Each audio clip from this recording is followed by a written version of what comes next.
Yeah. I'm gonna invade your house for fun. Yeah. Alright, y'all. It's your boy Camo back with another episode of the ExZentric Podcast. Special episode because one. Let me turn this fucking music on. One, I have video now. The video will just be there, watching me talk. In case you gave a fuck. I just decided to start doing videos because I just feel like that's more like it's more attention grabbing than like just hearing a nigga talk like I'm a fucking music artist or something. I feel like if people listen to audio, they'd rather listen to like music or something at the time. At least for somebody who ain't really got no real credentials. You know what I'm saying? So yeah, that is that. Like I said, it's just gonna be recording me talk. So it's just there. Second, this is like a live Q&A. Well, I was supposed to be on Instagram live doing this, but instead I'm just gonna do. I got more questions than I thought I would. I put it on my page and people actually sent in questions, which I didn't really expect. So I got more. So what I'm gonna do is I'm gonna break this into two parts. Part one is just gonna be like, just like Q&A questions, because I got a bunch of questions. I got like over 15. So some of them were like personal questions and stuff like that, and the other ones were about like politics and Corona. Everybody don't always want to talk about politics and Corona. There's more shit going on in the world than that. And also, that's not all I talk about, you know what I'm saying? So boom, that is that. And so let's get started. So the first question I got was, what does your podcast mean, or what does ExZentric represent? Shout out Camo the Maniac for that question. That's a good question. If you know, you know. But all right, boom. So, I kind of just started this podcast just on some, I was just high one day and I was like, you know what? I'm gonna make a podcast. Fuck it. Next day I went and bought a mic off Amazon for like $20, and I kind of, and just coming up with the name, I was like, what should I call this shit? You know what I'm saying? So I started thinking, I'm like, you know what? I would consider myself an eccentric person, like a person who, to me, the real definition of eccentric is just like somebody who's like slightly strange or unconventional and stuff. But for me, I kind of feel like to me, it represents like, somebody that you can't put in a box, and I kind of want to rebrand that for Generation Z, you know what I'm saying? And honestly, I did an earlier interview with my big bro, Drew, shout out Drew, free him too. And his artist name is Drew Da Vinci. So one of the first questions I asked him was, where does the name Drew Da Vinci come from? And, he told me, he's like, Da Vinci was a polymath. A polymath is a person who, has vast fields of knowledge.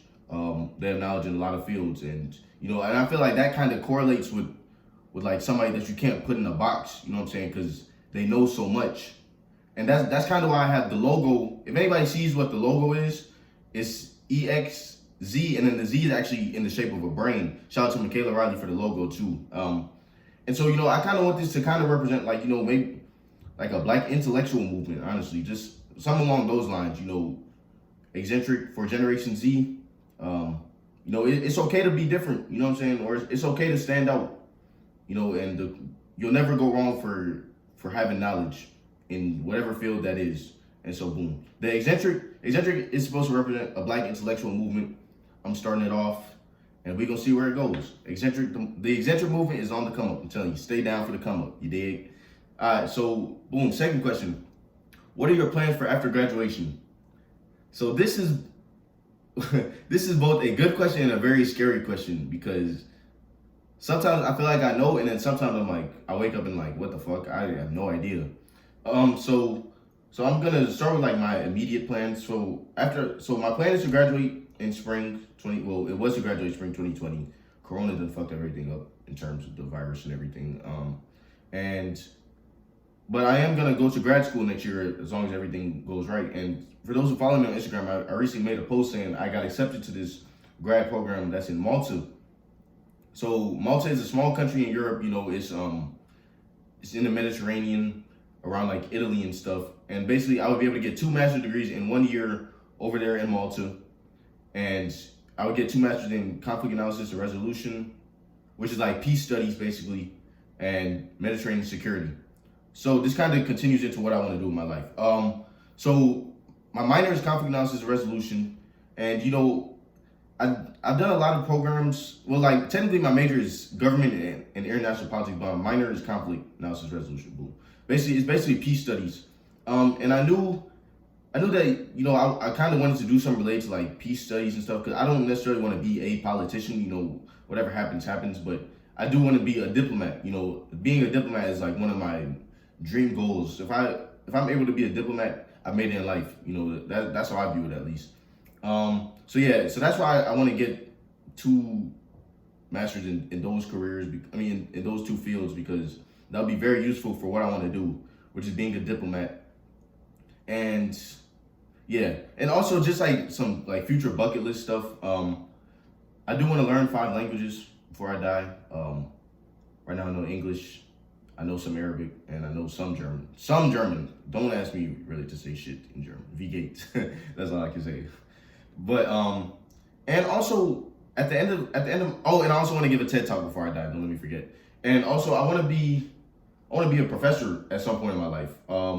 Whenever that may be, I don't know, but I'm definitely like an advocate for education. That's also something I want to like do in my life is like make sure that there are no boundaries to people getting education. Because I feel like education is one thing that there should be no barrier to, because your society or nothing will ever go wrong from people being more educated. You know what I'm saying? Or if anything, it can only lead to good things. Like look at the literacy rates of countries that are like small. Countries that have low literacy rates, and then like look at the government institutions around them. It never succeeds because people aren't educated enough to like realize that this isn't the right thing and yada yada. And there's all these systems in place that stop people from getting an education. So something I definitely want to do is like advocate for it. Whether that's being a professor, whether that's being like a lobbyist, promoting education, advocacy, stuff like that. So yeah, and then like I said, learn 5 languages and give a TED talk. And this could be my practice for my TED talk. I'm gonna give one of these days. I'm telling you, y'all stay down. It's coming. Y'all gonna see me on there one of these days. We're talking about something. All right. And then so continuing with like my future and stuff. Do I want to have kids? And if I do, when would I want to have kids? Yes, I definitely want kids. I feel like that's what we're put on Earth for is to reproduce. Honestly. So yeah, I do want to have kids. I want to have at least 2, but 3 would be good too. I want to be a girl dad. Shout out my nigga Kobe, R.I.P. Mamba. I do want to be a girl dad. And honestly, no funny shit. I already kind of have baby names in my notes. I'm rebuking the energy. I don't want them right now, but it's just like, I just want to be prepared. I got some good names, especially girl names. So I definitely want me a little baby girl, at least one. And if I have 2 niggas after that, then we all good. But I need at least 1 girl. And then when? At least 25. Once I turn 25, I can have a baby. But anytime before that, I'm not really trying to. I don't need that. I'm trying to be established, or at least have some money to bring a child into this world. And then also, I want the mother of my kids to be my wife. I can't do the baby mama drama. I just can't do it. I'm not meant for it. That shit is not me. I don't need that unnecessary stress. So yeah, that's that. Do I believe in soulmates and past lives? Yes, I do believe in soulmates. Cause like I said, I feel like we're put on this earth to reproduce, and and I feel like people are meant to find that person to reproduce with, to carry on the generation. People just be having babies and shit with everybody. Hey, do y'all? That ain't me. But yeah, me. I want to have the mother of my child be the mother of my be my wife. I'm tweaking. So yeah, and she will be my soulmate. That's what I'm saying, basically. And just going off the fact, like, God made Adam and Eve, or whatever your religion is. He usually put like a man and woman on earth, and that was their person, and so that's kind of why I believe in soulmates. And past lives, yes, I definitely believe past lives are real because one, I kind like just birthmarks and stuff. Like I saw a theory one time, it's like birthmarks is how you die in a previous life, and like I kind of believe it. I wouldn't be surprised. And then 2, this is kind of off topic, but I've been watching Westworld, which is basically this show about like this engineer. He basically made like a virtual reality kind of thing, and it's turned into like a vacation trip where basically there are no consequences. People go there and it's robots. The robots look like hosts. I mean, the robots look like humans, and they're called hosts, and they have the same functions as humans and stuff, but they're just robots.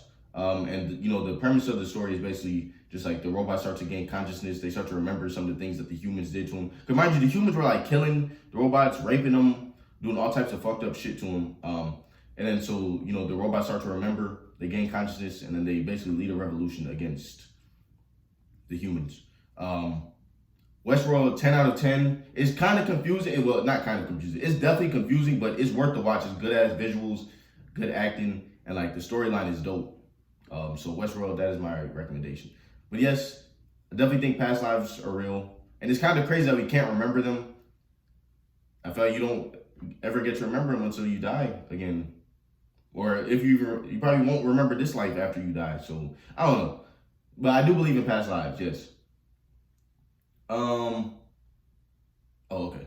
Do I think the NBA's I'm so glad somebody gave me sports topics because I don't be able to talk about sports enough as much as I want to. Because also, for those who know me, I'm also a sports junkie. Like, I'm into like politics, social studies and shit, but I love sports, my nigga. Like, I'm good with remembering stats. Like, I like analyzing the game, especially like basketball and shit.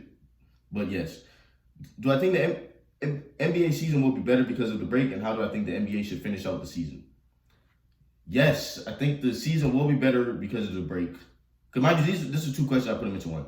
Yes, I think the season will be better because of the break. Because one, the players are getting hella rest. Like, niggas like Kawhi, Bron, Giannis, like niggas are fully like they're gonna be fully healthy going into the playoffs. Like niggas ain't gonna have no nagging injuries and stuff because they had all this time to get right. So yes, I think the playoffs will be better.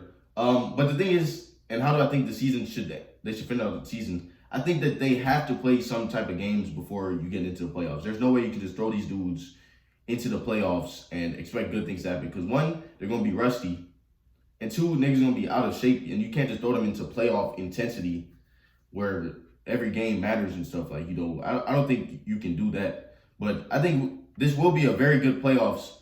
Because, I was really excited to see the playoffs this year, bro. Honestly, I had the Clippers winning because, one, Kawhi is a beast. And two, they had a good-ass team around him. I thought they was the deepest team in the league. I mean, it's between them and the Lakers, Bucks. But yeah, the Clippers was my team coming out, so I really want to see the playoffs. So yeah, that's how I think the season will end. And that's how I want to see it end. I think they need to play at least like 10, 15 games, just get back in game shape, get their rhythm, and then go into the playoffs. And then even if like the first rounds of the playoffs are like, best of 5 or best of 5 instead of a whole 7-game series and stuff, I would be okay with that too. But the playoffs have to get played. That's all I know. And the last personal question and stuff that I got was, what are my thoughts on music that's dropped recently? So honestly, I mainly be listening to like Money Man. I started listening to Ola. I fought with Got It heavy. Uzi Tape is dumb hard to me. I'm so glad he released Love vs. the World 2 as a deluxe part of Eternal Take because personally Eternal Take was cool. Like it was alright, but I was just like, for niggas that have waited this long, this way he gave us, I was kind of disappointed or underwhelmed at least. But then he released Love vs. the World 2. That shit was hard. Money Spread with Nudie is too hard. Lo Mein, Silly Watch, Get the Guap. All that shit is too hard, bro. So I'm glad he dropped that. And plus I be on Rilo, Cap. Them niggas hard. Roddy, Youngboy, Moneybag. I listen to a lot of niggas, but I mainly listen to Atlanta niggas. And I heard Party Next Door project. I liked it for the most part. I'm not really a Party Next Door fan, but he got some good songs. I like some of the songs that was on there. And then The Weeknd's project, he just dropped some shit, but The Weeknd should be too sad for me. Like I was literally listening to it. I'm like, I'm finna go depressed listening to this shit. So I don't know about that. So yeah, that's the first part of the live Q&A, or not live, but the Q&A session of the ExZentric Podcast. The second part is gonna be, if anybody saw my episode from last week, I called it the Corona Chronicles. So, and that one I'll be talking more about politics, the virus and stuff. But I kind of just wanted to have a podcast where people get to know me and what this is meant to represent, instead of just always talking about like politics and Corona, because that's on everybody's mind. I ain't the news. Niggas can check the news if you really want to see stuff about the virus. So yeah, I just wanted to switch it up a little bit. So Corona Chronicles Part 2 coming soon. Y'all stay tuned. You dig?